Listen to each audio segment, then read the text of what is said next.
Hello, everyone. Welcome to What Would Dorcy Do Friday. It's me, Dorcy Pruter, the CEO and founder of the Conscious Co-Parenting Institute. I'm coming at you live this Friday to talk to you about a subject that keeps coming up. And I like to be relevant in the things that we're talking about, especially when we start to see themes of it in our business. And one of the things that I'm commonly seeing these days is the issue of transgenerational trauma and skipping a generation.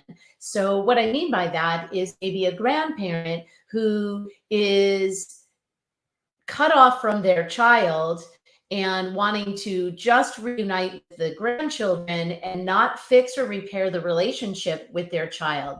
And this can be due to alienation. It can be due to their own behavior. It can be due to whatever. And so I was just talking in the Chosen Parent Collective this week. And for those of you that don't know what that is, the Chosen Parent Collective is a monthly meeting that we have with chosen parents where I guide parents through some coaching, some hot seat coaching, and we talk about things that are coming up in your families. And so people will submit their questions and everyone comes into live. And recently, in this last collective we had this week, we had the issue come up a few times of adult children. And there are a lot of adult children in the Chosen Parent Collective. A lot of the collective's alienated parents or chosen parents are actually adult children, which is not surprising at all because we're dealing with transgenerational trauma. So the child is in the middle, right? So if the child becomes an adult and gets married and then is alienated from their children, oftentimes, most of the time, the trauma goes this way and that way. And so the child, now adult and parent, is in the middle. And it comes up quite a bit that grandparents sometimes, or parents one generation back, lose a relationship with their parents. So it could be the alienated or the alienating parent. And they want to skip over that generation and then just have a relationship with the grandchildren. And the problem with that is that doesn't heal the transgenerational trauma. You can't skip over one generation and just cast that generation aside and say, well, too bad there. I'm just going to make it better with my grandchildren. When you do that, you're not actually healing or ending the suffering in the family. It actually makes it worse. And so today, I want to talk a little bit about how to actually heal, what I would do instead, and how to actually heal the suffering in the family, the transgenerational trauma in the family. It just keeps getting passed down from one generation to the next, to the next, to the next. And sometimes people say, well, I'm a grandparent, I wasn't an alienating parent, and now my child is acting out and they're alienating me from my children. And so I'm a grandparent and I deserve to have a relationship with my grandchildren, and they don't want to repair the breach in the relationship they have with their children.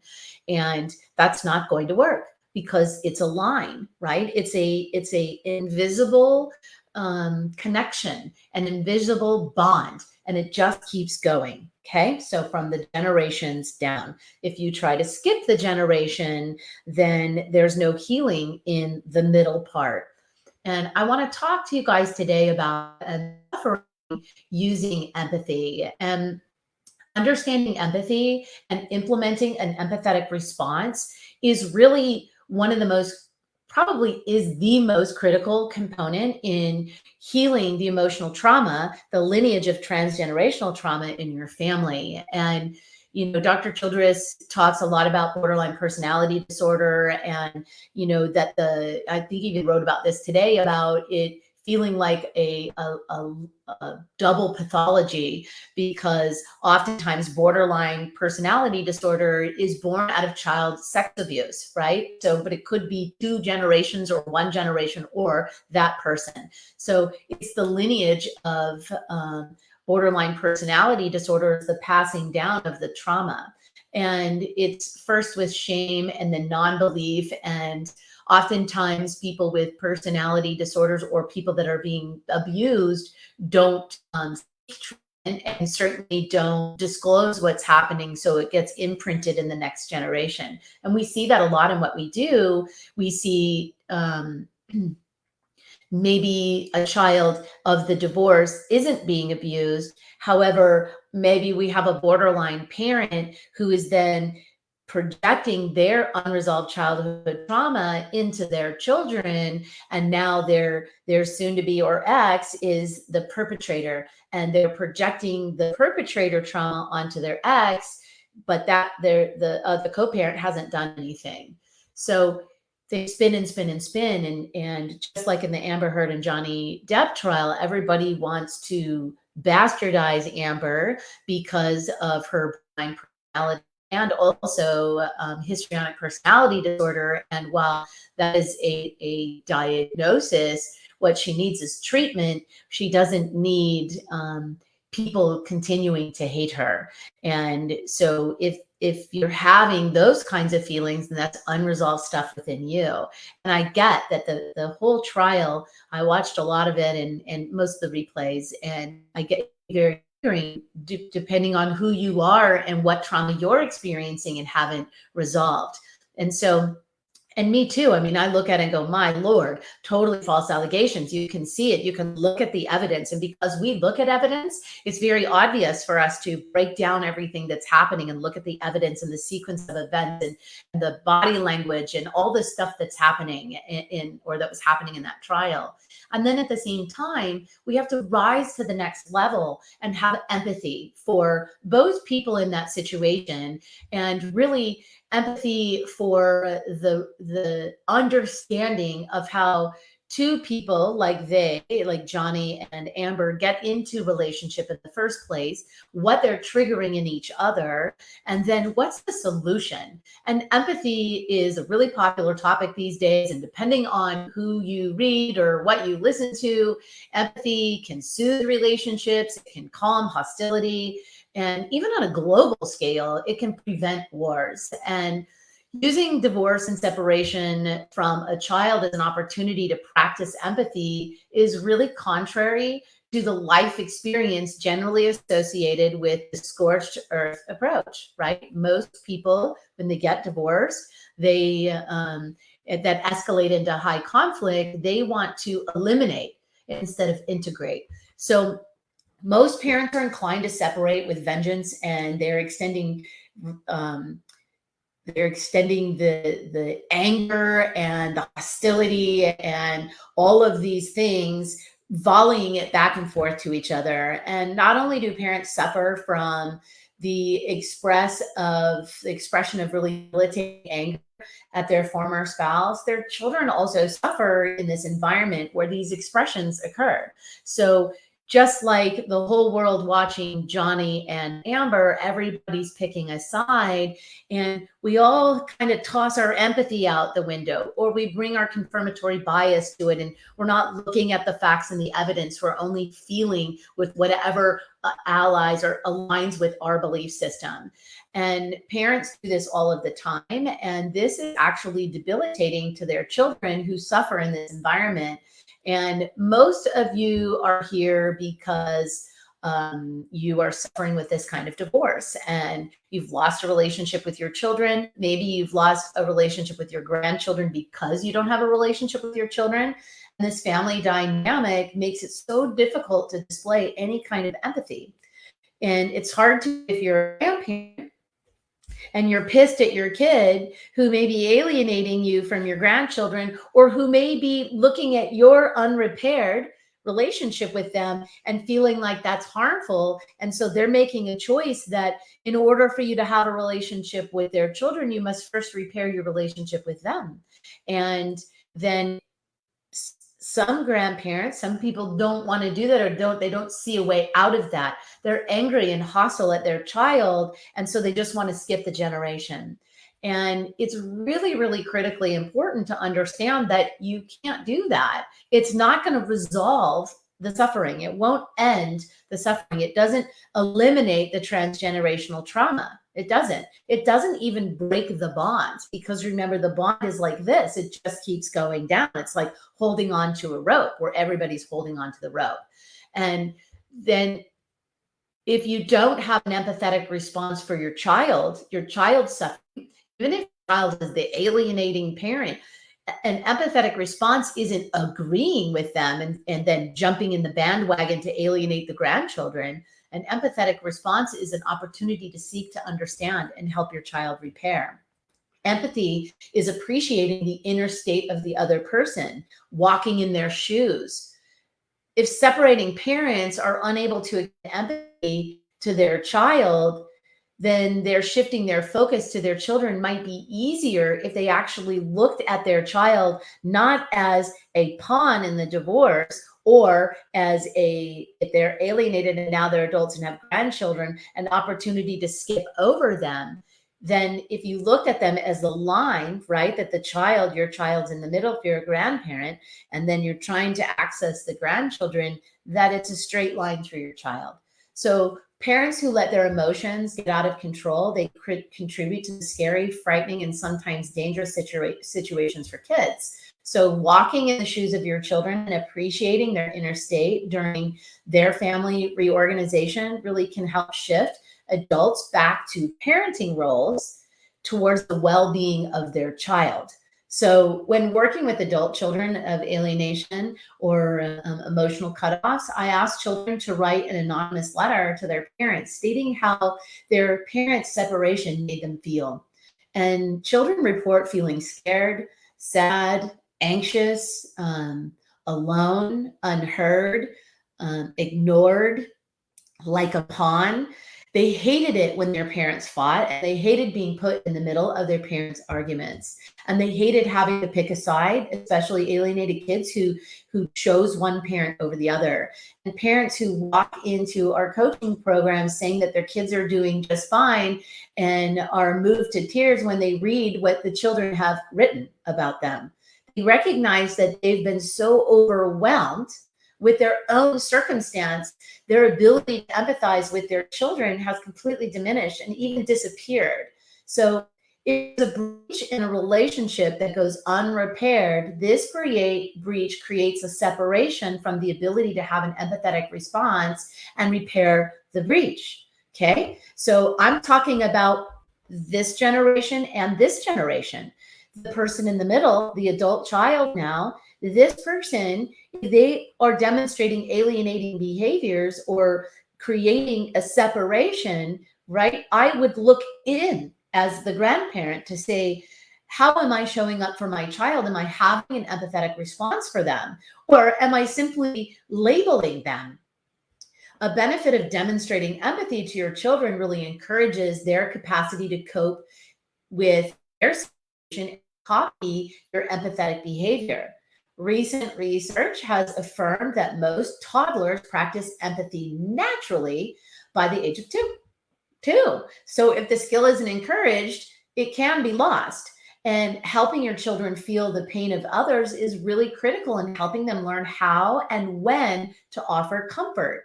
So moms and dads who raise empathetic children into empathetic adults start by teaching it through their own behavior. And it's especially tough to do this when you're mired in your own emotional upheaval or destabilization. And it's especially tough in situations also when it may not come naturally. So when your children become adults and you lose the relationship with them, I want you to know that your empathy that you displayed before the cutoff is not gone.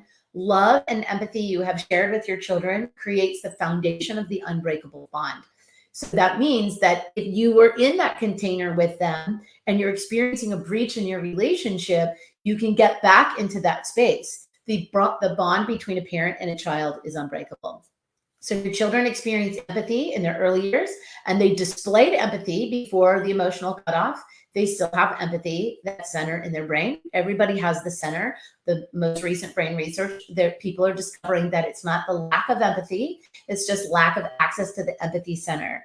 And brain research also shows that you can grow neural pathways to access the different centers of your brain throughout the rest of your life, even into adulthood, where they used to believe that your brain just stopped growing at a certain age. Now that myth has been dispelled. And it's a natural consequence of this family dynamic for children who have a borderline or narcissistic parent to hide or suppress their empathy if that's the parent they're spending the most time with. And it's a natural consequence of this. And it's also the way our brains protect us from further pain and suffering. So we justify our child's behavior by blaming the other parent. We'll label the other parent as a narcissist. We'll label the other parent as a borderline. We'll label the other parent as high conflict. And I'm not saying that a personality disorder doesn't exist. It may and probably does. However, research has shown that even people with personality disorders can learn to empathize. Researchers have also discovered the human brain has an empathy center. So when someone is personality disordered, it's not again that they lack it, it's that they simply lost access to the empathy center in their brain. And the good news is that people have shown, even adults, they grow these neural pathways in their brain to access the empathy center that maybe have laid dormant for some people for many, many years. And I've worked with alienated children, adults, minors, parents in the middle that are being targeted, and they are also having children and they're also a child. I've worked with all sorts of people in this family dynamic, and it's the same everywhere. It doesn't matter what role you're in. You're the parent. You've got to teach yourself to be more understanding and empathetic, and everyone that suffers from a lack of an empathetic response will struggle with understanding this unless you do your own internal work. And people that are pathogenic, who have unresolved childhood trauma, they're suffering and they need to resolve their childhood trauma. And if you're the grandparent and you have unresolved childhood trauma, and now you've imprinted on your child who's now going this way with the unresolved childhood trauma, it's transgenerational, it just keeps getting volleyed down one generation to the next. And the healing goes in a line. Somebody, one person, needs to do the healing work. A lot of times it's the one in the middle. The child is trying to resolve the relationship this way, and the child is trying to resolve the relationship this way. So what is empathy? Empathy is the concern for the welfare of another. It's the ability to detect or predict emotions and thoughts in others. So empathy is an experience of another person's thoughts and feelings from their point of view, rather than from one's own point of view. So empathy really facilitates pro-social or helping behaviors that come from within rather than being forced. So people behave more passionate manner. And it's easy to see why it would be a handy skill to master. Empathy has this impact on your relationships, and in both whether you're the parent and the child or the grandparent passing it down, it only takes one person to shift how they're showing up. It only takes one person to access the empathy center to shift the family dynamic. Again, we work with people in all of the different positions. However, when we are seeing this a lot lately, that grandparents just want to go over and just have the relationship with the grandchildren, you leave a gaping hole right in the middle. It's lacking empathy for your child and for their experience. It's lacking taking 100% responsibility 100% of the time for the entire lineage, the issue, the transgenerational trauma. Now, you may be saying, well, it wasn't me. I am the empathetic parent, it's the other parent. And I was the one who was alienated. And this relationship's never going to be repaired because this person's been turned against me. So I've got to access the grandchildren. And I'll remind you that it is you, because you chose to bring the child in the middle. You chose to bring the child into the world with a pathogenic parent. So if you're not the pathogenic parent and the other parent is pathogenic, then you, as the chosen parent, are even more responsible for shifting the family dynamic, because you're the one who's empathetic. You're the one who's conscious. And if you're picking and choosing where you're applying your empathy, then it would be a grave mistake to not apply it to the suffering child. Okay? So many parents have achieved some level of reunification, and yet the child may still be alienated. They may remain distant, and while the bond is unbroken, the reason that this is happening is that most parents don't know how to fully embrace an empathetic response to their kids.